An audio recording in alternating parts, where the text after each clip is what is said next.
Society 13 Podcast Network. Redefining podcasts. Society-13.com. I like to listen. You want to see something really scary? You bet. Music, horror, art, politics, And overall badassery. Welcome to Kettle Whistle Radio For Real on Society 13 Networks.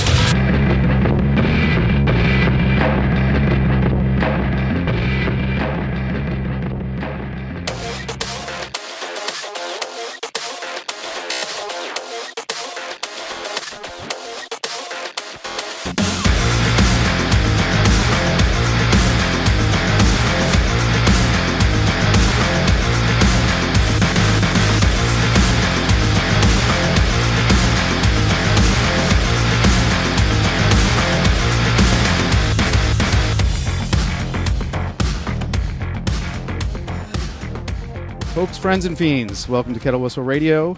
And as usual, we have spectacular guests. And I have to thank my new co-host, Shaun, for that one. And he's not that new now. You're pretty well into it, Shaun. You want to introduce our guest? Yeah, we have the band Collide with us today. They're from Los Angeles, California. And we have Statik and kaRIN. Yay! Hi. Hello. Hello, people.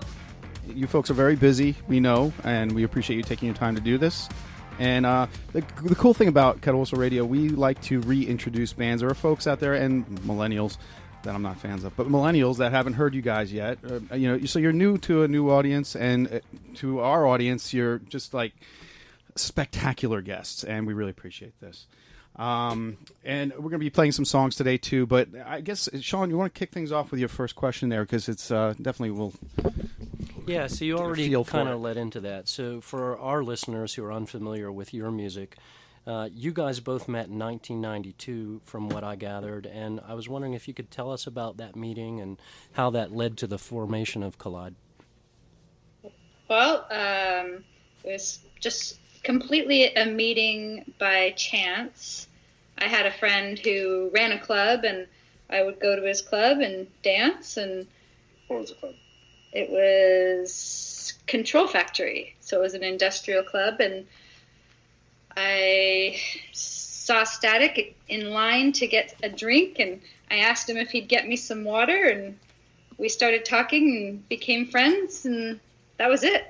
Industrial clubs make friends. Me and Shaun actually met. I was there with one of our former co-hosts, Ms. D, who's still around. Actually, brought us our coffee, and we went to go see Ministry, and happened to run into Shaun. We met that day at that show. So yes, we'll say industrial bands bring people together. They do. Right. So there. Go ahead. You got the rest of that one. Yeah, well, the next question was, your music is very densely layered and texturized. I was wondering if you could tell us about your approach to the creation process. Okay. Usually we start off with a music idea, and so I'll work on something until I feel like I can give it to kaRIN. I don't like to overly produce the song at that point, just so it has some structure and some musical ideas, and then I'll give it to her, and she has her own vocal studio that she will work out lyrics and melody and whatever ideas she has until she's comfortable to play it for me, and then usually if things go well at that point, she'll come back into my studio and record vocals in a different setting, and we'll record a bunch of tracks, and then I will usually put those vocals together, and then the song gets, sort of a good complete reworking from there. At that point, that there's, a different a melody and words and vocals, and Once we have sort of more of a structure, then Statik gets back in there and builds around it. Cool. And it can change quite a bit at that point too. So you start from a skeleton. It sounds like you have like a 3-tiered process going on. Yeah, I mean, we find it best not to totally work on music until there's vocals, So, work on something enough that she can have something to grab onto. Yeah. Nice. Yeah, I know personally, working with some of the DAW software that I've worked with, that it's really easy to get lost in sound design and just go down a whole rabbit hole and just totally, get lost. Excuse me. Yeah, we're both. Excuse me. We're both bass players by nature. I used to play bass eons ago in a punk band, and Shaun has picked up his bass again. So yeah, we're not complete strangers to that. And as far as the writing process, too, I have to ask you this as a writer, both of you. What influences or what determines the subject matter of your lyrics? I would say that my favorite thing is to really hear music for the first time and just see what comes out and see what the music feels like along with what I feel like, and that really determines it. So, something could be in my head that comes out, but really I don't force it. I just kind of see what's coming out and how it feels. You don't have any ideas for your words before you hear some? Typically, no. Oh, wow. Okay. Yeah. I can go with that. Yeah. It's really more of a touchy-feely thing for me. Statik is more of the mechanical engineer, and I'm more the touchy-feely of, okay, this is how it feels. And I may approach the same song many different times until I kind of go, okay, I like that, or something's coming out. But I just let it free flow and see what's happening. And then I decide later what I like and what I don't like. Very cool. And kaRIN, your vocal delivery is very unique, sensual, sexual. From what I've read on the comments when you look under your videos, people, girls included, are just totally intrigued by your voice. And it's a beautiful accompaniment to Statik's musical arrangements.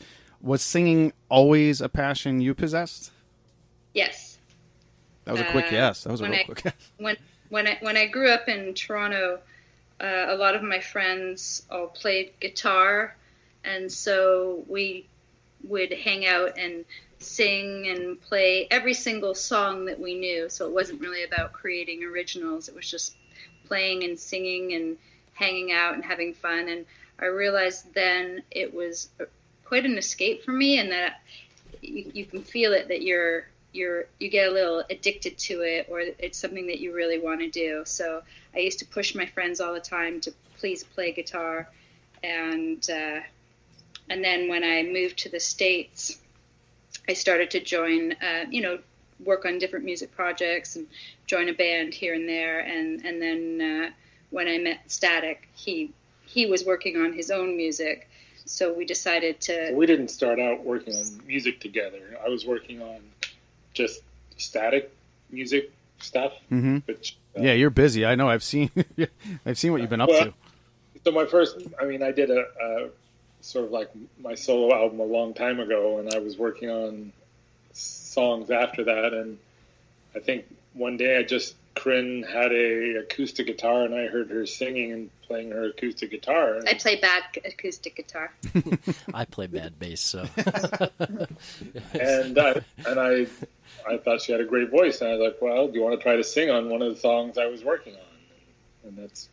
And as soon as we did, it was like, okay, that's something.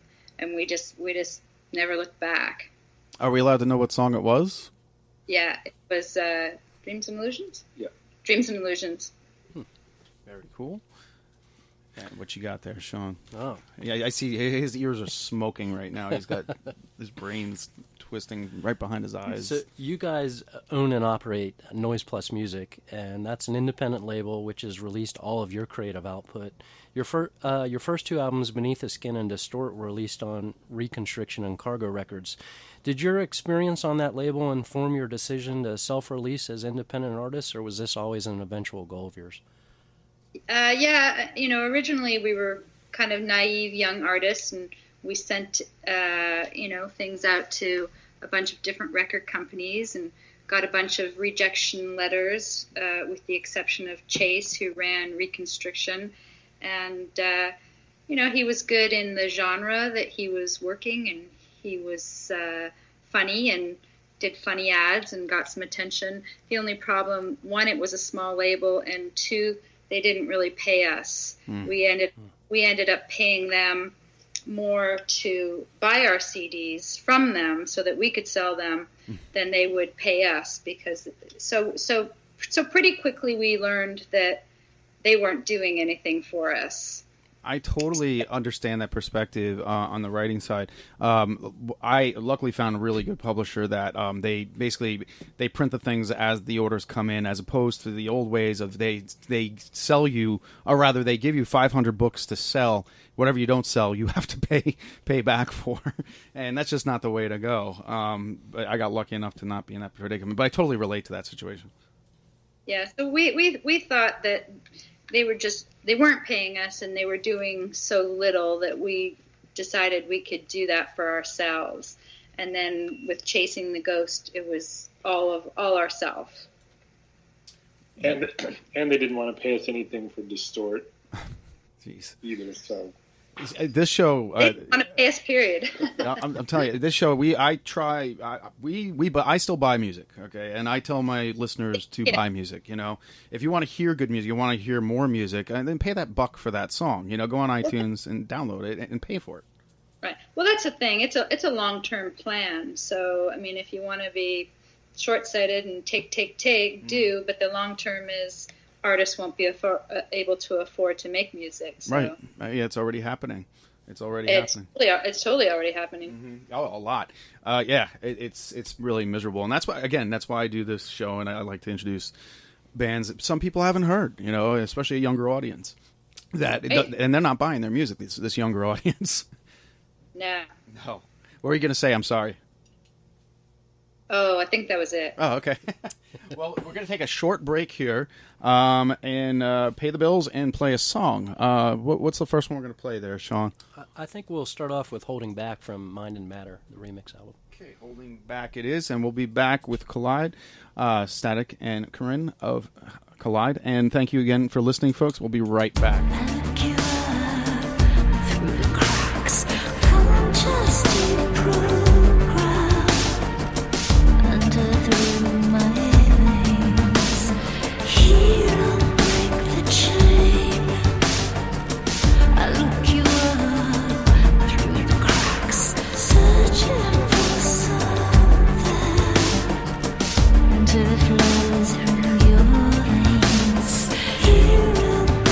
Change.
back with Collide. We've got kaRIN and Statik on the line right now.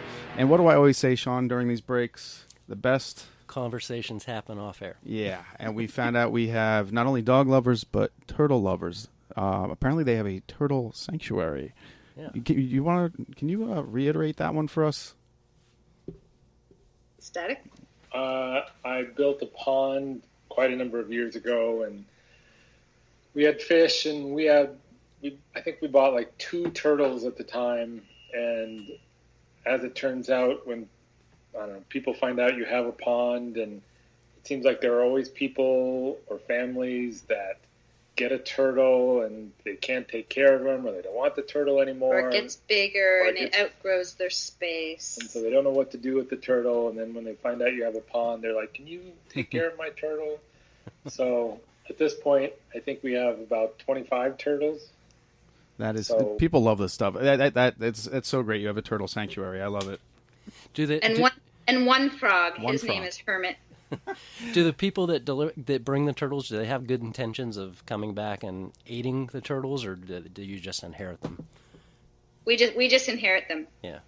We had actually one guy. Our best turtle story is he lived in Boston, and he found out about us, and he flew himself and his turtles from Boston to let his turtles live out their life here, and then every year or so, or every 2 years, he comes and visits them, and he brings us alcohol and fruit. That's a good friend.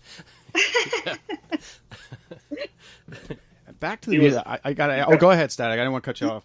He was definitely a friend to his turtles. Yeah, he really loved his turtles. That is awesome. And now we love them. And now we just heard "Holding Back." I like to know what songs are about. Where did that one come from? Lyric-wise? Yeah, or the idea. Yeah, sure. I don't know about lyrics. All right. Well, as usual, it's just sort of whatever seems to be floating in my head, and I guess it's just a product of that. That's not a very good explanation. No, actually, that is. It's just a moment in time, and you recorded it. That's cool. Well, you guys also, you did a cover on this album. You did an Alison Moyet. I think it might have even been a Yazoo song, "Winter Kills" on this album. Is that right? Correct. Yes. So how did you come about to choose that particular song for this album? We both loved the song and thought it was just such a great song. I was a little worried because I thought Alison Moyet is so brilliant that it would be, I wouldn't do the song justice. But in the end, we really loved the song, and we love her and love the song, and we're glad we did it. Well, when we're picking out a song to cover, hopefully we like to think that we can add something to it and not make it exactly the same. And that was a good song because it had a lot of space, and it let us add a few Collide touches to it. Your own signature. I like that. We had actually our last show, Shaun. We had a band on that I believe you worked with, Statik. We had Powerman 5000. Ty Oliver was on, and we got backstage. Not backstage. We got tickets to the show and met him and everything. You did something for Powerman 5000? I did. I worked on the first album. Most of their. I don't know if it was their first or second, but it was. I think their big album. Okay, yeah, that might be When Worlds Collide, because the first one kind of went under radar, but they were on Ozfest, and that's where they definitely got their claim to fame. Being Spider Zombie helps too, I think. Right. But they were great guys, and that was a great show. We hung out with the bass player for a while. You'll get to see those pictures; they were interesting. But yeah, chuckles. But yeah, Merv Douglas, he's an interesting fellow. Did you actually work with Spider on that, or was this one of those things where you were out of the studio? No, I was in the studio. Cool. That record I worked on was Sylvia Massey, and we've worked together on quite a few things. I also worked on a song on the first Tool record on Undertow with her. Oh, I saw that. And I don't know, we've done quite a few things together. So we were all in the studio working. I think I worked on about 3/4 of the songs on that album. Nice. I didn't want to jump ahead because Shaun's definitely he wants to elaborate on that one. But I wanted to ask you too. Well, first of all, you remind me your basically the mathematics of your band remind me of another band that I had on, and you probably know them or worked with them. But Nightclub, are you familiar with them at all? Emily Kavanaugh, Mark Brooks. They're in the LA area. You should check them out. They've been on the show. They make great music. It's the same chemistry that you two have. It's amazing. It's funny that lightning struck twice like this for me. Yeah. Yeah, check them out. Yeah. Check out Nightclub. Yeah. I know you'll like it. Yeah. But with that in mind, do you release music from other artists? The only other artist we released was the first record from Space Echo, which is Dean Garcia's new project from Curve. And it's a project with his daughter. Oh, cool. Rose. Oh, they pulled a Gary Newman. Because he's working with his daughter. I'm actually trying to get tickets to go see Gary Newman. His daughter. I don't know if his daughter shows up with him or not on the tour, but that's really cool. That's a great dynamic. She does for some of it. Oh, that's so cool. Yeah, she has a cool little voice there, man. It's amazing. Haunting. She does. So does Gary. Yeah. Oh, well, he started it all for me with Pleasure Principle on vinyl in the late 70s, early 80s. You guys are friends with Gary and hang out with him, I think, periodically, right? What? I wouldn't say that we're friends, but we have got to meet him a couple times. Cool. And he's super nice. He's good friends with some other friends of ours. But so we see him at different shows or that kind of thing, and or at his show. And he's a super nice guy. Super, super cool, super nice guy. Yeah, it seems that way. Well, you guys kind of already brought up one of the questions. So Dean Garcia from Curve, you guys did an album with him called The Secret Meeting. And you've collaborated with a lot of other artists. I guess maybe just specifically that one we'll focus in on at this point. But how did that come about? How did you guys get introduced to Dean? How did the concept of that? Back during MySpace. Ooh, yeah. So I came across his MySpace where he just had instrumentals. And so I thought... He'd put up just a bunch of instrumental songs. Oh, man, that's your opportunity right there. So when I hear instrumentals, all I hear is, ooh, that needs some vocals. So it was kind of like, I didn't really think anything would happen from it because we were also fans of Curve. But I thought, well, I'm just going to write to him. And it was just really short. And I said, I've always really loved your music. And if you ever needed a guest vocal, let me know. And he got back to me right away. And he said, yeah, let's try something. He sent me a piece of music, which then became Touch. And we both liked that, and we decided to keep going and do some more songs, and then Statik got involved too. That's awesome. I honestly I would love to see you guys. Did you ever come out east? Maybe I'm missing something. We were flown into Philadelphia for what was technically our first show through Patrick from Dancing. What's his club called? Dracula's Night. Oh, the Dracula's Ball. Dracula's Ball. Oh, cool. So we were there. that was a long time ago. That was 10 years ago. I was going to tell you prior to, one of the interesting things about working on The Secret Meeting is we never actually had a physical conversation at that time. So it was all just done. Through the internet and it wasn't until later when we went to London that we actually ever talked to him or met him. Oh, wow. Isn't that wild? One of my favorite albums was put together like that in recent years. I can't say my favorite album, but Mike Patton with Peeping Tom, all those folks, those guys from Gorillaz, and oh my God, there were so many names on that. Nora Jones is on that, I think. Yeah. There's so many to name. That's how they put that album together, Peeping Tom. He did the vocals after they'd send him the bits and pieces, and he put the puzzle together, and it's a brilliant album. So yes, it can be done. And I didn't realize that's how you did that one. That's really cool. Yeah. But he's a super nice guy. You can tell when people are really doing music for the right reasons. And he's just a really, really great, nice guy. And it was really a pleasure to work with him. Okay, well, cool. Well, let's lead into, we're going to play definitely The Secret Meeting, right? We want to do Touch, correct. All right, well, let's let the folks hear Touch. Those that haven't heard it yet are going to be delightfully surprised. We did play the remix of Freaks Me Out, 2 episodes ago? Yeah. And there's a reason we did that, to lead into you folks being on the show, of course. Nice. I love that remix. That song is amazing. I think I may have played it twice. I'm not sure. Yeah, Blue Stolly did that remix. And, did you guys ever think about Clayton from Cell Dweller or Circle of Dust, from him doing a remix? Well, I mean, I guess we thought about it, but it's kind of funny with Blue Stolly. I really like his production, and I think I had written him. I don't remember if I wrote him to do maybe a remix or something when we did Color of Nothing, or maybe it was I think it was actually for Bet and Broken, for the remix album. And he had written me back, and he was busy, I think, in the middle of working on one of his albums, but.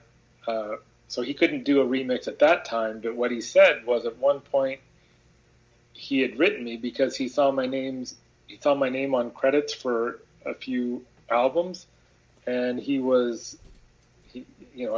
sort of felt he was an up and coming programmer and wanted to work in music and wanted to know if I had any advice for him. And I had written him back, and I guess I had written fairly nice letter because he remembered, and I didn't even remember that. And so he was happy that I was nice to write him back and give him some advice. Well, that's very cool. Awesome. Well, let's He's go ahead. Really cool, nice guy too. Yeah, I apologize. Every time I talk, I cut you off. It's just, I don't know. I had too much coffee today, man. No, you don't. Yeah, it's terrible habit. But anyway, enough of that. Let's play Touch, so people can get a feel for that one. And oh God, I said that. Oh God, I'm sorry, guys. You caught me on a really bad day today. Oh, no fun intended. All right, we'll play Touch, and we'll get back with kaRIN and Statik of Collide. And again, thanks for listening, and come back, folks. We need you. Thank you. Hey, I'm Joe Lynch, and you are listening to Kettle Whistle Radio with Dave, that sick mother scratcher.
I'm not afraid of the dark, but you should be.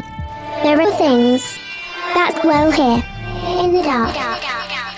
Things best left unseen. With the initial smoke cleared from the fall of tomorrow, the blood now flows even thicker with dwelling in the dark. 11 stories. All bits of the same mysterious puzzle, fitting together with horrific parallels to its predecessor. Get ready for new, truly terrifying tales set in the broken world from the fall of tomorrow. Take a closer look at what's now dwelling in the dark. If you dare. Available on Amazon in traditional print and ebook. Get your copy today. Visit www.fairlydarkproductions.com for more info on the author and his work.